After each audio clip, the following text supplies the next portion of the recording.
Okay, the video just cut out again. So yeah, so I just decided that I'm not even gonna use my camera app on my laptop anymore. I'm just using a different software now than my regular one.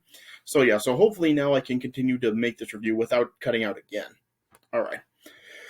Okay, so anyway, getting back to it now. Yeah, so yeah, after Jorge Paez knocked out Chavo Senior, he got ejected from ringside. So yeah, and then the match then just continued to go back and forth between Ray and Chavo. Yeah, there was just the traditional cruiserweight action, a lot of counters, a lot of high flying moves, and just very entertaining back and forth action between the two. Yeah.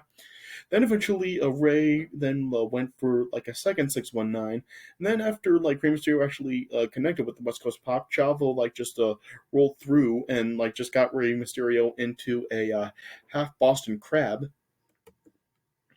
Yeah, but yeah, Rey Mysterio was able to get to the ropes.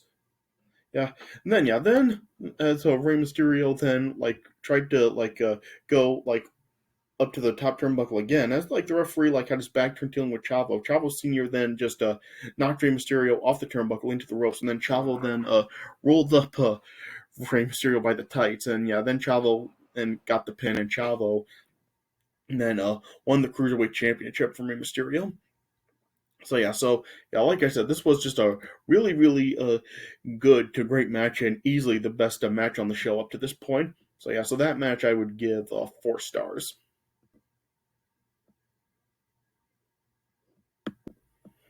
Yeah, and then next up, then we got a triple threat match to determine the number one contender for the WWE Championship at WrestleMania.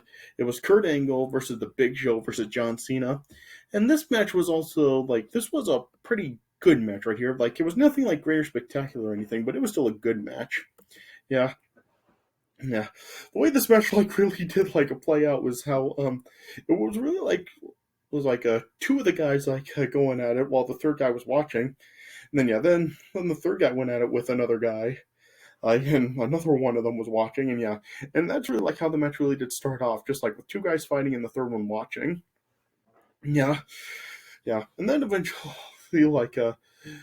then it started to pick up Kurt Angle went at it with John Cena, and then eventually, then as Kurt Angle was on the outside of the ring, John Cena then went out with the Big Show. Then one point, as the referee got well, as John Cena got knocked into the referee, then Kurt Angle then just hit a low blow on the Big Show.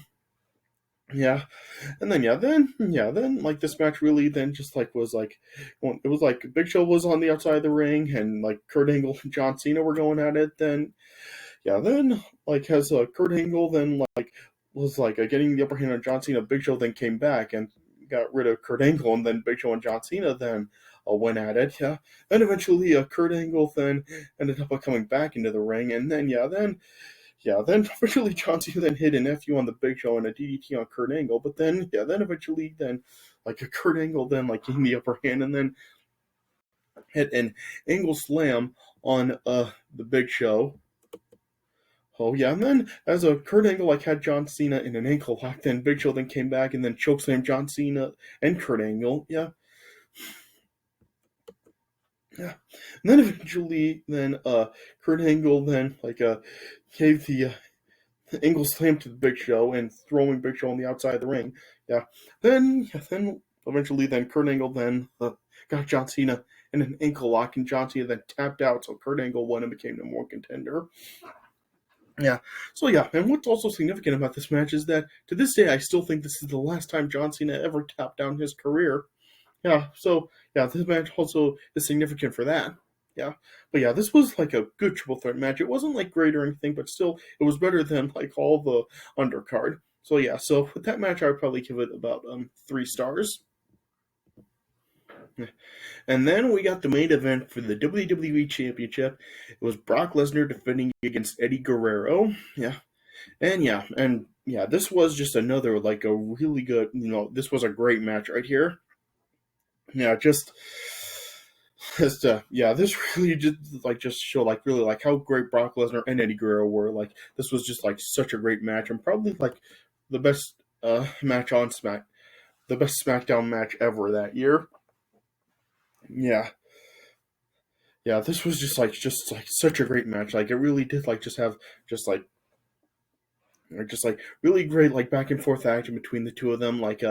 Yeah, this was like kind of like one of the better like big man little man matches because yeah, Brock Lesnar really like wasn't like really like a giant per se, but yeah, he was still like close to 300 pounds, and Eddie Guerrero was also kind of like known as like a smaller wrestler.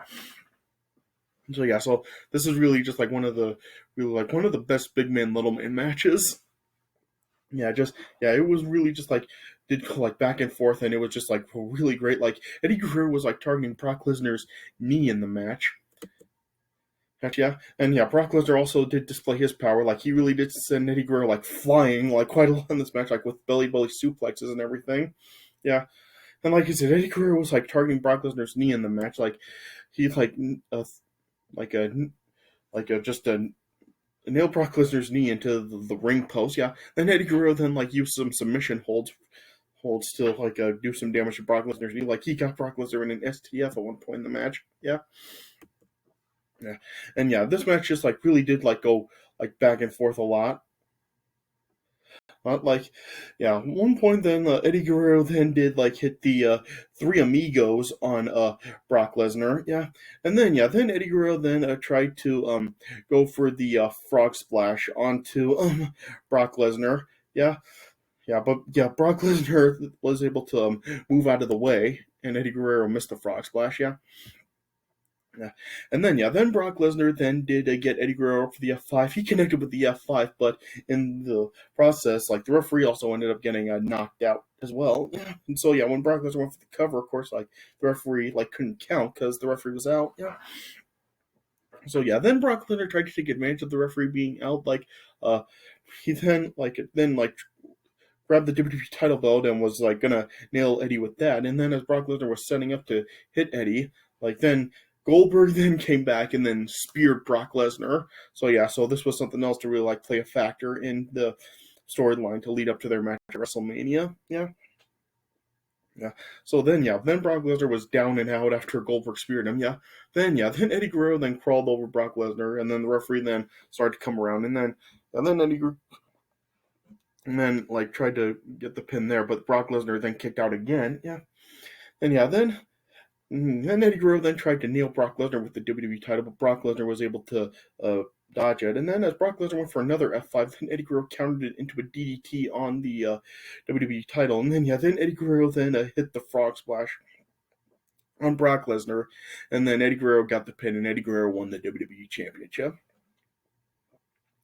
So of course, like a lot of people really did love how Eddie Guerrero became WWE champion. But like I have said before, just I really wasn't a fan of Eddie Guerrero winning the WWE title, just because I really feel that this really wasn't done right. Because as I've said before, just Eddie was just like a month off of breaking away from Chavo, and as far as I know, like this was like, correct me if I'm wrong, I think this was his first time ever challenging for the WWE title, and he won it.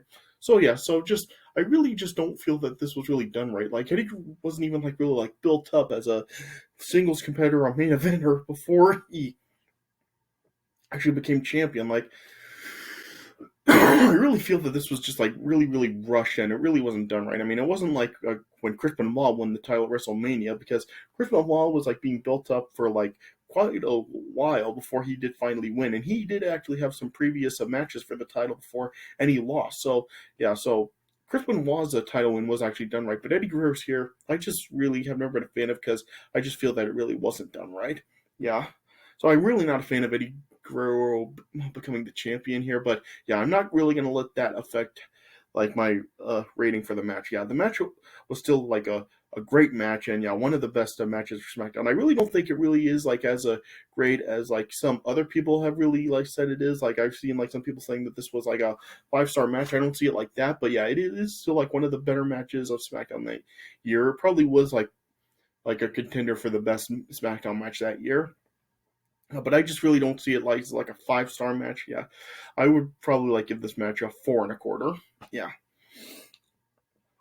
So overall with the show, I guess I would give it probably like a 7 out of 10. Yeah, I mean, yeah, the last 3 matches really do make the show really like actually make it good. Yeah, but it's mainly the Cruiserweight title match and the WWE title match. Yeah, yeah, those matches are like just the two great matches on the show. Yeah, the triple threat overall like is like good, yeah, but yeah, the undercard is just like really really bad. Like just yeah, the undercard is just like very disappointingly average, and nothing about the undercard really does stand out.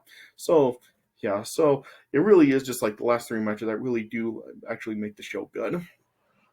So I'm really not too sure if I would actually like really recommend watching this full show because the undercard is just going to be like very disappointing for you. But yeah, but I would definitely recommend checking out the Cruiserweight title match and the WWE title match. And if you really were a fan of Eddie Guerrero, then yeah, then you will at least get the moment of him winning the WWE title.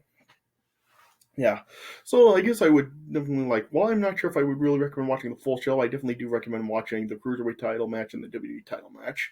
Yeah, so I guess that's really like the best way I can put it. Just let's yeah, the last three matches, but two in particular really do make the show a good show. All right, so yeah, so I guess that's the best way I can put it. So yeah, so I guess that's all I really have to say about it. All right, so this does it for my review of No Way Out 2004. I hope you guys enjoyed. I apologize for this video getting like split into a few parts, but I just for some reason just like the my regular camera app on my laptop just like kept like just like stopped recording for whatever reason. Yeah, but yeah, until I can really get like my regular software or like fixed until like actually does start working again, I'll probably just like use like this software that I'm using to record this part of the video right now. All right, but hopefully this does get like straightened out and yeah, and my regular software will start working again.